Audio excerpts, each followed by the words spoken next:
behave. Kaya, mapalad yata ako ngayong gabi. But before we go to the word po, tayo po kayo manalangin muli.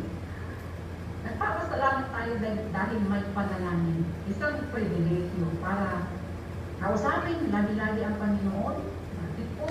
Dahil po, pag hindi po natin ito ikinumit po sa Kanya, wala pong mangyayari. Kasi trabaho po niya ito. Siya po yung magdadala ng mga salitang ito sa puso ng bawat isa. At siya din po ang magbibigay ng resulta. Siya po yung magpapabunga. So let's commit this to the Lord. Once more, Panginoon, nagpapasalamat kami. Dalangin po namin na patuloy ka pong pumilos.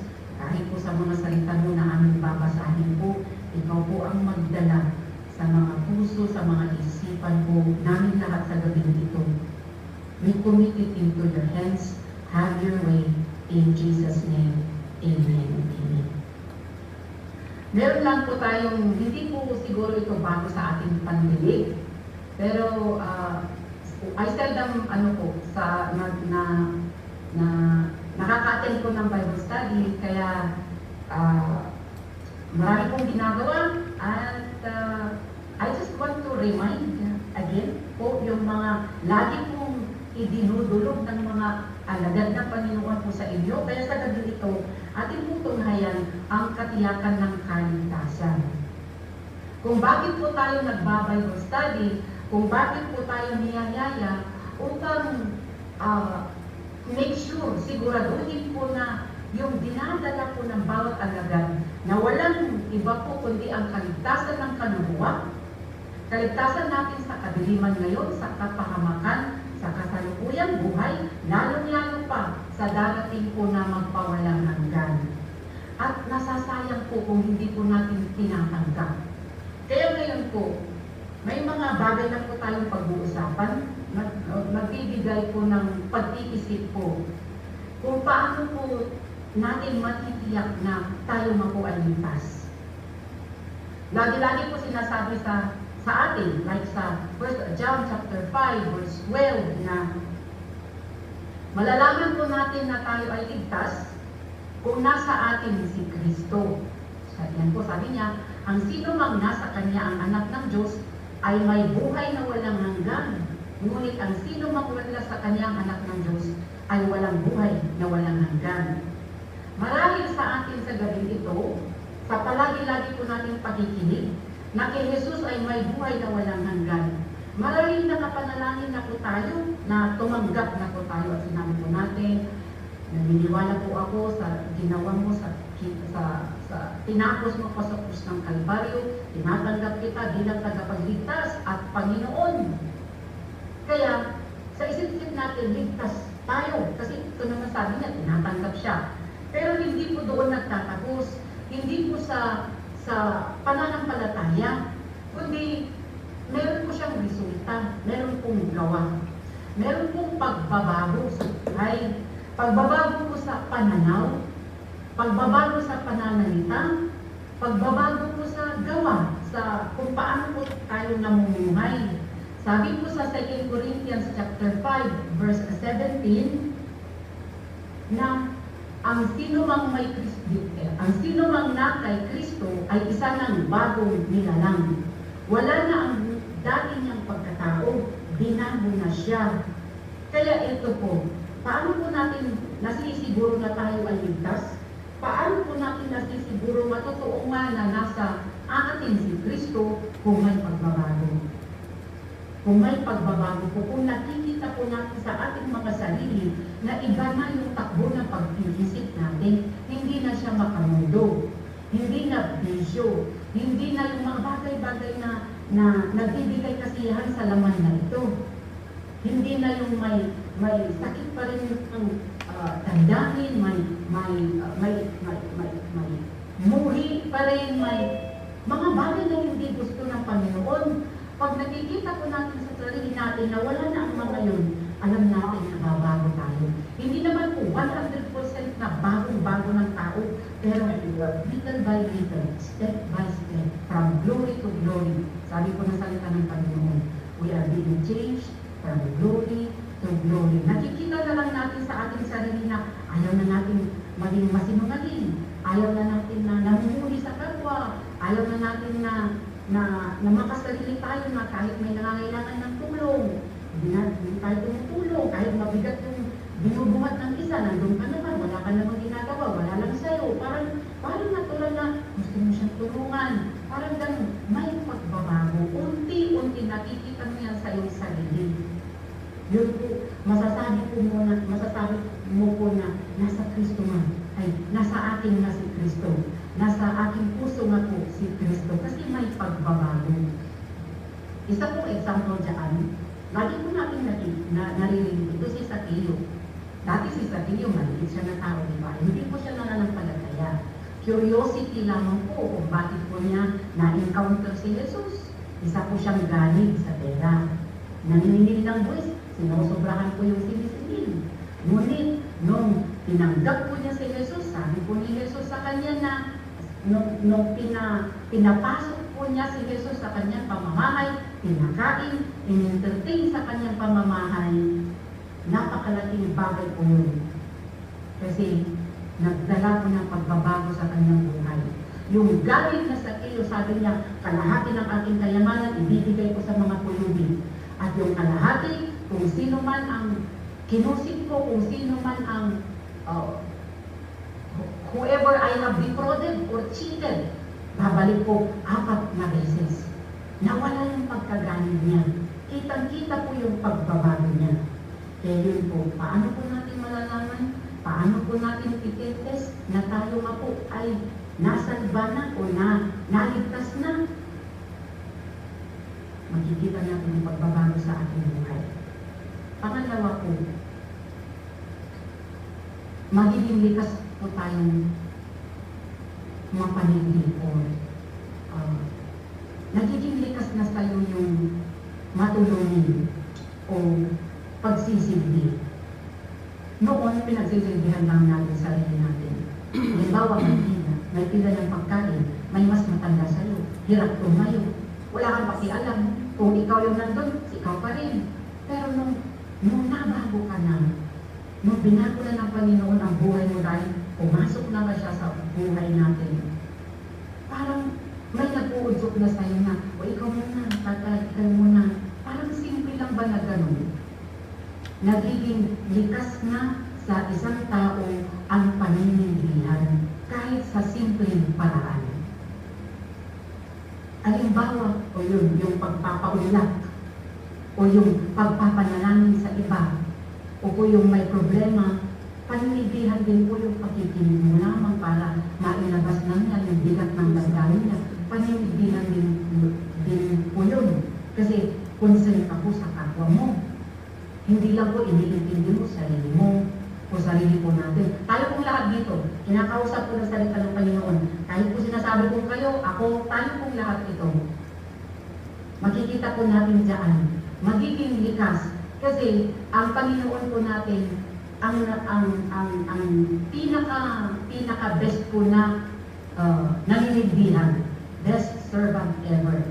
At gusto niya, ganun din po tayo. Nung nilikha po ng Panginoon ang tao, likas na pong naninigdihan. God created man to be a servant. Kasi nung linikha po niya si Adan, sabi ko sa Genesis chapter 2 verse 15, linagay po niya ito sa Hardin Eden, at sinabi po niya, trabahuin mo itong hardin. Work it. Pinatira ng Panginoong Diyos sa halamanan ng Eden ang taong nilikha niya para mag-alaga nito. Okay? Pagkalikha niya ng tao, hindi po na sinabi na, oh ito, mag-enjoy ka, mahiga ka dyan, at magliwaliw, hindi po. Sabi niya, o dito ka sa hardin, trabahuin mo ito, alagaan mo. Ano yun? Lingkod. Maglilingkod ka. Like, yun po yun. Yun po ang tawag ng tao. Doon yun po sa Old Testament. Sa New Testament naman po, noong tinatawag po ni Jesus ang mga tao sa kanya, sabi po niya sa Matthew chapter 4 verse 19. Ito po, si Jesus na po ito. Kaya New Testament. Okay, sabi po niya, sinabi ni Jesus sa kanila, sa mga tao, sa mga mangingisda. Ito po yung pagtawag niya sa kanyang disipulo. Sumunod kayo sa akin at gagawin ko kayong mangingisda ng mga tao. Hindi po niya sinabi na, sunod kayo sa akin upang mag-enjoy tayo, upang mamuhay tayo ng super king life or madaling pamumuhay. Sa akin niya, mangingisda, maglilingkod kayo sa akin. Yun po yung tawag. Kaya, every time po na may tao na sasalba, may tao na tumatanggap kay Jesus bilang tagapagligtas at Panginoon, nagiging taga-silbi siya, nagiging tagapaglingkod siya. By default, automatic po yan. Automatic po. Kasi, sabi po natin kanina, si Adan, linagay ng Panginoon sa hardin. By default, likas sa tao ang paglilingkod. Isipin nyo, sabihin nyo, paano kayo makakapaglingkod? Marami pong paraan, mapanalangin, magbahagi ng kaligtasan, yung tinanggap niyo, maibahagi niyo, paglilingkod po yun. Pakikinig ng dalamhati ng kapwa, pagbibigay lakas loob na galing sa salita ng Panginoon, paninindihan po yun. At kung ano man yung pinapagawa po nila sa inyo dyan, kung kapatid po kayo sa paglilinis, lahat po yun. Sabi po sa Colossians chapter 3 verse 23, do everything as though you are serving God. Lahat ng paninindihan, kahit sa tao, kahit sa pamilya o hindi ka ano-ano, do it as though you are serving God. Gawin natin, maglingkod tayo. Kahit ang pinaglilingkuran ay tao, itrato po natin na paglilingkod sa Panginoon. Dahil siya po yung magbibigay ng reward. Yun po. Pag nasa atin na po yung likas na mapaglingkod, alam natin na bago na nga po tayo. Dahil likas sa tao ang makasarili, pagsisilbihan ng ang sarili. Pero pag pinasok na tayo ng Kristo, pag naligtas tayo, magkakaroon tayo ng puso na katulad ng puso ni Jesus. A servant's heart. Yun. Hanapin natin yun sa ating puso. Kung makasarili pa rin tayo, may tanong po doon. Mag-isip-isip po tayo. Isa pa po, ang isang ligtas, ang totoong ligtas na hindi lamang nanalangin ng tinatanggap kita bilang Panginoon at tagapagligtas, hindi lang sa bunganga, hindi lang sa isip, kundi bukal ang puso niya ng pagmamahal. Bakit? Kasi sabi sa Romans chapter 5 verse 5, God pours His love in our hearts. Ang tao walang kayang magmahal. Makasarili ang pagmamahal ng tao. Ngunit, nung tayo ay naligtas, sabi ko niya dito, at hindi tayo mabibigo sa ating pag-asa dahil ipinadama ng Diyos sa atin ang kanyang pagmamahal o sa pamamagitan ng banal na Espiritu na ibinigay niya sa atin. Ano yung binigay niya sa pamamagitan ng banal na Espiritu? Pagmamahal. Hindi po likas sa tao ang pagmamahal. Ibinibigay po yan sa pamamagitan po, sa kapangyarihan po ng banal na Espiritu. Kailan po mapapasa atin ang banal na Espiritu? Nung pagkarinig po natin ng magandang balita, pagkatanggap po na ang magandang balita sa Jesus. Pagkatanggap po natin sa Kanya, sinisiluhan po tayo ng Kanyang Espiritu. Yun po sabi ni Pablo. Kaya, ito po yung sa pamamagitan po niyan, pupunuin tayo ng pagmamahal. At itong pagmamahal na ito, makapangyarihan. Ito po yung pagmamahal na sabi po sa John 3:16, dahil sa pagmamahal ng Diyos Ama sa sanlibutan, sa iyo at sa akin, sa lahat ng tao sa mundo ito, binigay niya ang kanyang bugtong na anak upang mamatay para sa ating lahat. The power, the driving force behind God's service is love. Katulad din po sa mga naligtas. Mapupuno sila ng pagmamahal at ang magpupwersa o mag-focus sa kanila na manindihan sa kapwa ay pagmamahal. Kaya ang paninindihan po na yan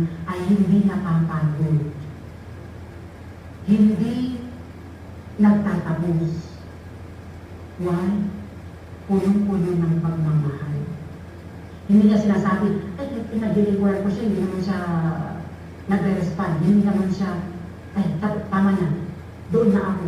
Hanggang doon na lang ako. Limitado ako. Limitado po tayo. Pero ang Panginoon, hindi po.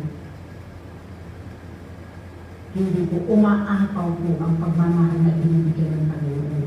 Kaya sa ligtas, sa mga ligtas na tao, sa mga totoong ligtas na tao, hindi po yan nagpukwit sa panindihan.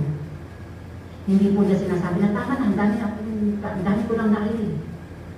Ang dami ko lang ginawa, tama na, pagod na ako. Hindi po. Kung ang puwersa sa likod ng panindihan ay pagmamahal, hindi po yan magtatapos. Tuloy-tuloy po yan. 2 Corinthians chapter 5 verse 14, sabi niya, God, Christ, sapagkat ang pag-ibig ni Jesus ang siyang nag-uudyok. Yun pala ang nasalita doon, nag-uudyok sa amin na sundin ang kanyang kalooban. Kung basahin po natin ang konteksto ng aklat na ito, ang buhay po ni Pablo, kahit po siya pinatalusahan, kahit po siya pinahihirapan, tuloy pa rin siya. Tuloy pa rin siya ang katanganan sa pagpupumbisi sa mga tao, tuloy pa rin siya sa pagtatanggol ng kanyang pananampalataya dahil sa pag-ibig ng Kristo. It is the compelling force. Siya yung puwersa sa likod ng lahat ng pinagkakagawa niya dahil puno-puno ng pag-ibig ng Kristo. Malalaman po natin, ang pamagat po natin ay katiyakan ng kaligtasan. Paano po natin matitiyak? Paano po tayo makakasiguro na tayo ay ligtas? Hindi po, sabi po natin na hindi po nagtatapos sa ating panalangin na tinatanggap kita. Hindi. Kailangan po may ebidensya, may nakikita. Dahil ang pananampalataya na walang gawa ay patay, hindi nakakasalba. Kaya tayo rin po ang makakapagsabi, ligtas na ba ako? Ligtas na ba tayo? Tayo rin po ang titingin sa sarili ko natin buhay. Kung may pagbabago ba, kung punong-puno ba ako ng pagmamahal, kung naging likas na ba sa akin ang panindihan o ang paglilingkod. Yung katuwaan mo na lang, yung gustong-gusto mo siyang ginagawa, hindi ka pinipilit, hindi ka pinagsasabihan, kung saan na lang, nagiging likas. It becomes your nature. Service becomes your nature. Yun po yung nature ni Jesus. Diyos siya, pero bumaba siya. Mapagpakumbabang bumaba upang paglingkuran ang tao tulad mo, tulad ko. Dahil patungo tayo sa kaparusahan sa pagdurusa. Yun po yun. Kikilatisin po natin ang ating buhay, hindi po yung buhay ng may buhay. Sa ating pong pagkikinig dito, ang sarili po natin, nanampalataya din man tayo. Siguraduhin po natin na meron po itong patutunguhan. Di ba ang isang magsasaka kapag nagtanim siya, punong-puno siya ng pag-asa na nakakaalis siya. Sa bawat isa po sa atin sa gabi dito, nag-aaral tayo, nakikinig tayo sa buong pag-iisip na may patutunguhan dito na walang iba kundi ang kaligtasan po natin. We make it sure po, siguraduhin po natin. Ang isa pa, tatanungin natin sa ating sarili, sisiguraduhin po natin na check ba tayo, sigurado po tayo na ligtas tayo. Isa po sabi po ni Pablo sa Philippians 1:21. Sabi po niya na, for me to live is Christ, to die is gain. Ang isang ligtas, ang isang nananampalataya, ang isang Kristiyano na totoo nga pong ligtas, hindi po siya takot sa kamatayan. Katulad po ni Pablo sabi na Philippians chapter 1 verse 21. For me to live is Christ, to die is gain. Sapagkat para sa akin, ang buhay ko ay para kay Kristo. Ngayon nabubuhay ako kay Kristo, sabi ko niya. At kung mamamatay man ako, kapakinabangan ito sa akin dahil makakapiling ko na siya. Sino sa akin dito makakapagsabi na kapakipakinabang sa atin ang kamatayan. Sino sa atin dito makakapagsabi na katulad ako ni Pablo? Siya po, sigurado po siya, 100% siya, tsak na tsak siya, naligtas siya. Kaya niya nasabi ito. Sa akin, ang buhay kong ito ay para kay Kristo. At ang kamatayan ay pakinabang dahil makapapiling ko na siya. Magtatapos na ang lahat ng paghihirap ng katawang ito. Magtatapos na ang lahat ng pagpapahirap sa Kanya dahil sa Kanyang pangangaral. Sobrang paghihirap po ni Pablo. Kaya sabi niya, pakinabang. Kung makakapiling na niya ang Panginoon, kung mamamatay na siya. Yun. Pag sa gabing ito, very sure tayo, mahanda tayo na mamamatay, o okay, sure na ligtas po tayo. Hindi po tayo magpapanik kung hinahanap na natin ang kamatayan. At ang huli po, ang taong ligtas ay punong-puno ng pag-asa na makikita si Kristo. Kaya, patuloy lang yan. Kahit mahirap ang buhay Kristiyano, kahit kinukot siya, kahit ano pang ginagawa nila sa inyo. Tinatawanan ba? Kahit pa, kung sa loob-loob mo, buong-buo ka, na sa pamamagitan ng pananampalataya ito ay maniligtas ka, mapupunta ka sa buhay na walang hanggan, sa piling ng Panginoong Jesucristo, punong-puno ka ng pag-asa, hindi ka mag-quit. Hindi ka mag-backward. Hindi ka, yung sasabing tapos na ako, tama na. Hindi ka magsusurrender. Kasi ito ang hinihintay mo. So, last verse. 1 Thessalonians chapter 14, 1 Thessalonians chapter 4, verse 16 to 17. Ito po yung hinihintay ng isang Kristiyano na tsak, sigurado na maliligtas. Punong-puno po siya ng pag-asa na sa araw na ito ay tatawagin ang kanyang pangalan. Sa araw na yun, ang Panginoon mismo ang bababa mula sa langit kasabay ng malakas na utos. Maririnig ang pagtawag ng punong anghel at ang pagtunog ng trumpeta ng Diyos. Ang mga namatay na sumampalataya kay Kristo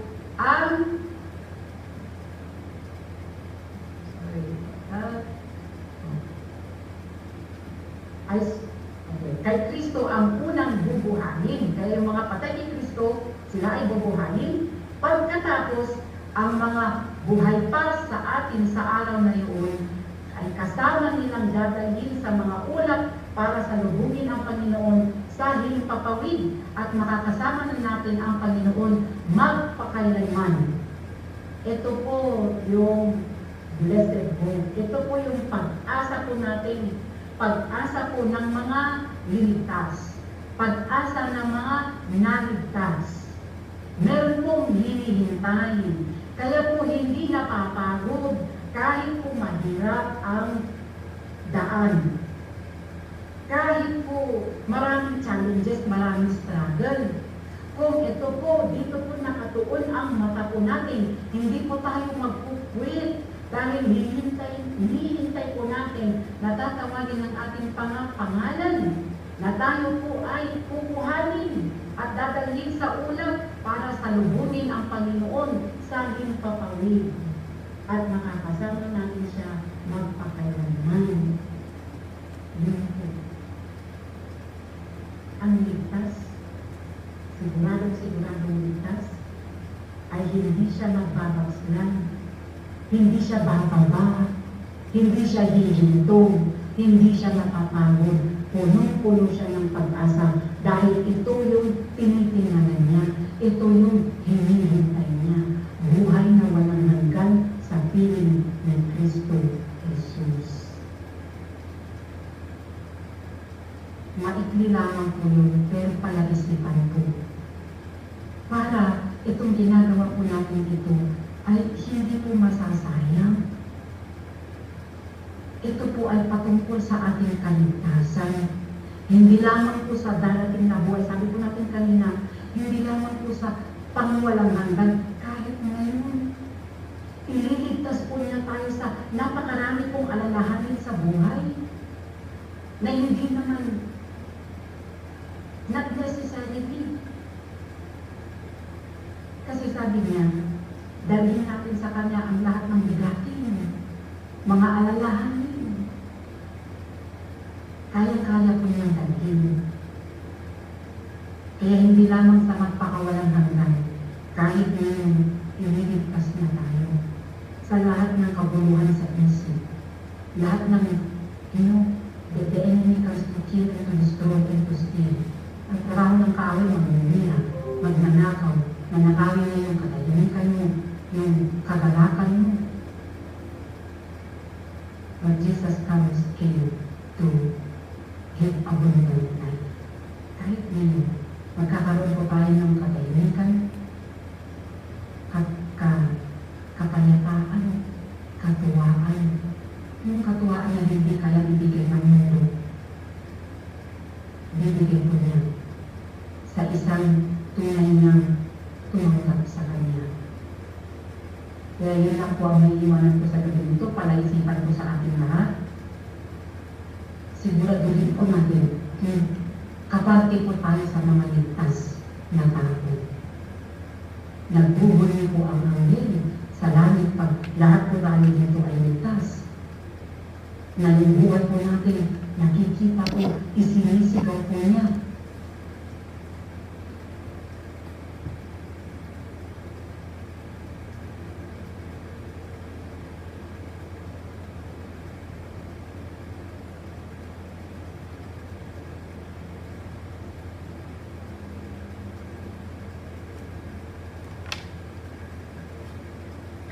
Salamat muli, Panginoon, sa inyong mga salita na amin pong binasa sa gabing ito.